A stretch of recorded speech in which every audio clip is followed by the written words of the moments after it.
Pascal's law,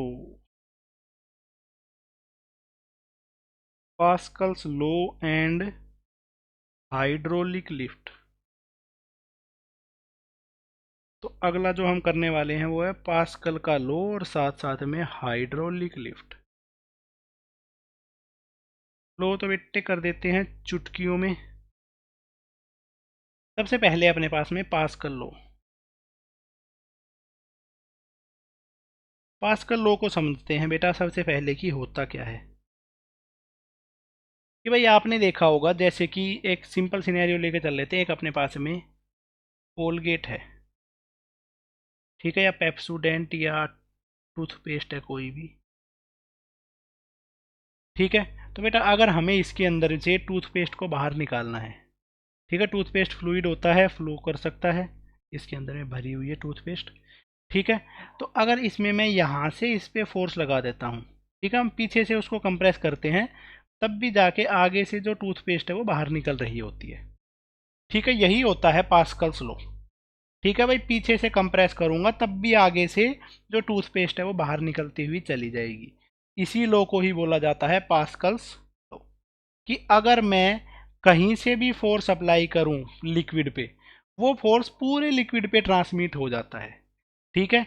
या कोई भी मैं एक्स्ट्रा प्रेशर लगाऊं पूरे फ्लूइड पे, वो पूरे फ्लूइड पे ट्रांसमिट हो जाता है। इसको ही बोला जाता है पास्कल्स लॉ, ठीक है। The excess static pressure, excess static pressure applied on an fluid is distributed everywhere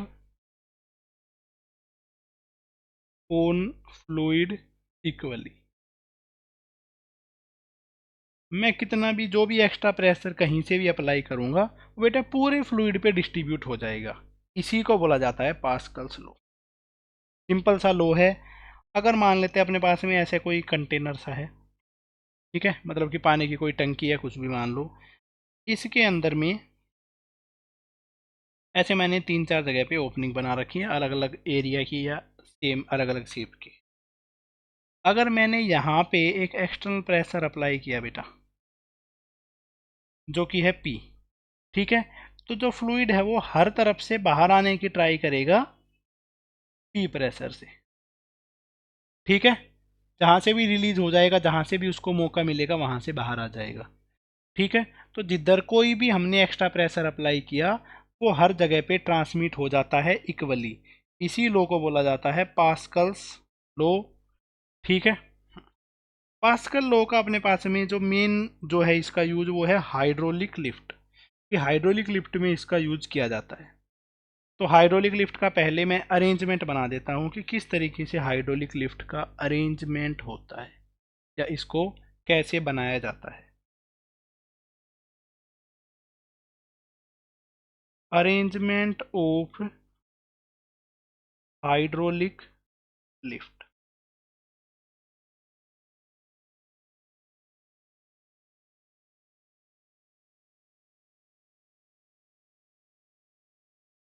ऐसे होती है बेटा अपने पास में हाइड्रोलिक लिफ्ट।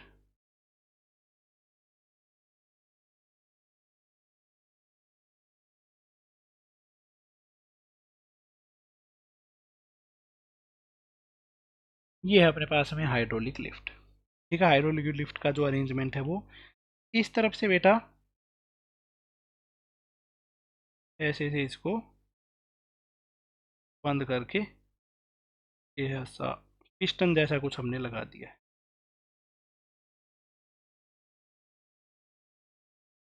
ठीक है। तो अब इस केस में क्या है कि इस तरफ का जो एरिया है वो है A1, इस तरफ का जो एरिया है वो है A2। इस तरफ मैंने ऊपर से नीचे की डायरेक्शन में फोर्स लगाया है वो है F1 फोर्स लगाया, ठीक है।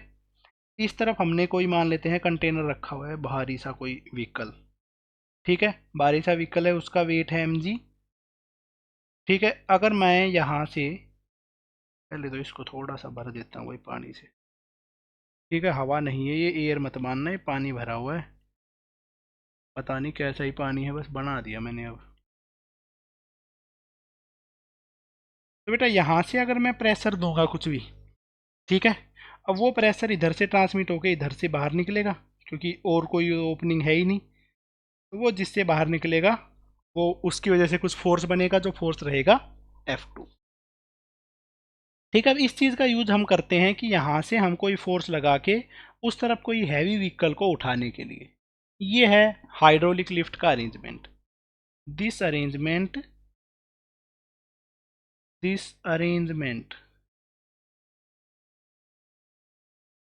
is used to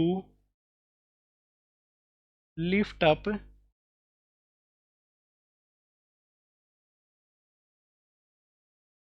heavy objects using a small force।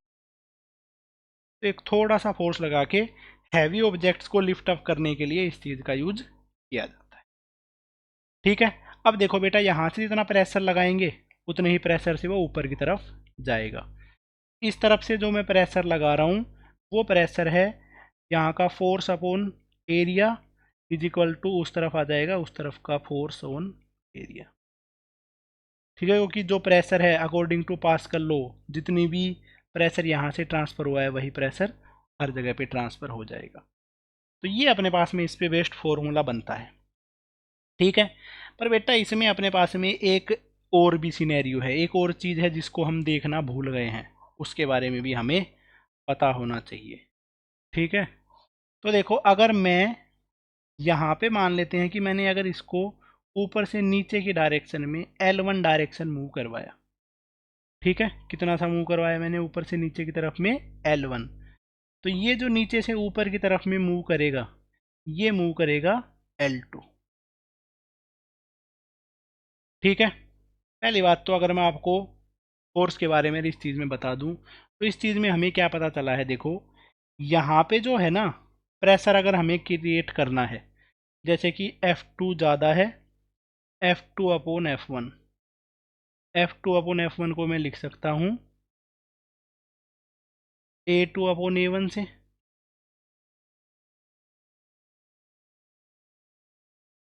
ठीक है, तो हमें क्या है कि अगर एरिया ज़्यादा कर देंगे तो हम यहाँ पे ज़्यादा फोर्स को महसूस कर सकते हैं या ज़्यादा फोर्स को एक्सपीरियंस कर सकते हैं। पर अपने पास में थोड़ा फोर्स लगा के हैवी लिफ्ट्स को उठाया जा सकता है, इसमें कोई प्रॉब्लम नहीं है। बट इसमें प्रॉब्लम है एक चीज़ की कि ये जो लेंथ है, क्या मैं अगर यहाँ से 1 सेंटीमीटर मूव करवाऊँ तो क्या ऊपर की तरफ भी 1 सेंटीमीटर ही जाएगा? ये वाली चीज़ भी कई बार पूछ ली जाती है। तो इसमें क्या है कि बेटा जितना लिक्विड है उसकी वॉल्यूम यहाँ से मूव होकर उधर की तरफ गई है जितनी वॉल्यूम, ठीक है, तो यहाँ वाला लिक्विड ही तो ऊपर की तरफ गया होगा, क्योंकि एक्स्ट्रा लिक्विड तो यहाँ पे आया नहीं है। तो उस केस में क्या लिखा जा सकता है कि वॉल्यूम इज जस्ट डिस्प्लेस्ड। जो इसमें जो वॉल्यूम है वो जस्ट डिस्प्लेस हुई है, तो यहाँ का एरिया इंटू यहाँ की length A1 into L1 is equal to उस तरफ का एरिया इंटू उस तरफ की लेंथ, ऐसे भी लिखा जा सकता है। ठीक है, तो जो अपने पास में A2 अपॉन A1 है इसकी वैल्यू आ जाएगी L1 अपॉन L2। तो जहाँ का जितना ज़्यादा एरिया है उसमें उतनी ही कम लेंथ वो मूव करेगा। तो अगर हमें लिक्विड को उसको मूव करवाना है 10 सेंटीमीटर से, तो हमें उस केस में उसको कंप्रेस भी बहुत ज़्यादा करना पड़ेगा। ठीक है, तो सिर्फ उससे काम नहीं चलने वाला है। कुछ क्वेश्चन करता हूँ जिससे कि आपको इस चीज़ की क्लियरिटी आ सके, जो मैंने समझाया है उसका क्या मतलब है। ठीक है, मोस्ट ऑफ क्वेश्चन इसी पे बेस्ड हैं। ये अगर हाई लेवल के क्वेश्चन आते हैं तो इसमें काम आएंगे, पर दोनों टाइप के क्वेश्चन करते हैं। देखो, एक अपने पास में हाइड्रोलिक लिफ्ट का अरेंजमेंट मैं बनाता हूँ, डायग्राम बना लेना बेटे। ठीक है, ये रही है डायग्राम।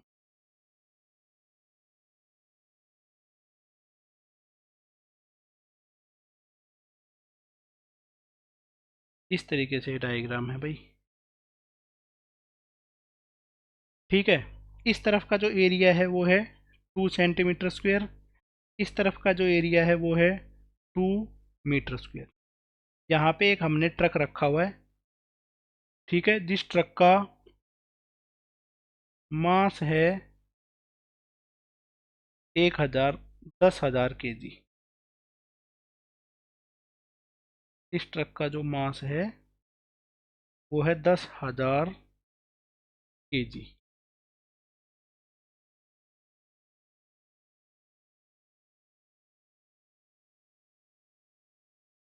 ठीक है, एरिया गिवन है दोनों तरफ का। How much force on left end is required to raise the truck by 10 centimetre. 10 centimetre से राइज करवाने के लिए। And how much length must be compressed on left side कितनी सी जो लेंथ है उसको मुझे कंप्रेस करना पड़ेगा राइट साइड से हमें 10 सेंटीमीटर तक राइज करने के लिए। ये है अपने पास में सिनेरियो। ठीक है, लिखो बेटा इस क्वेश्चन को और इस क्वेश्चन का आंसर निकालो। मुश्किल तो है ही नहीं, बिल्कुल सिंपल सा क्वेश्चन है, सिंपल सा इसका सिनेरियो है। कर रहे हैं बेटे, इसको सोल्व करते हैं जल्दी जल्दी से। ठीक है भाई, लेफ्ट साइड में कितने फोर्स की रिक्वायरमेंट होगी? लेफ्ट साइड में मान लेते हैं F1 फोर्स की रिक्वायरमेंट है। राइट साइड में इसका जो वेट है, इसका वेट हो जाएगा mg, और अपवार्ड की तरफ जो फोर्स लग रहा होगा F2, जो इसको बैलेंस करने के लिए लगाया गया है, दोनों इक्वली होने। ठीक है, तो पास्कल लॉ लगाते हैं इसमें। अपने पास में लेफ्ट साइड में जितना प्रेशर है उतना ही राइट साइड में प्रेशर है, वो वाला कंसेप्ट हमने लगाया। F1 अपॉन इस तरफ का area is equal to F2 upon right side का एरिया। ठीक है, F1 लेफ्ट साइड का जो एरिया है वो है 2 सेंटीमीटर स्क्वायर, तो 2 इंटू 10⁻⁻⁴ मीटर स्क्वायर।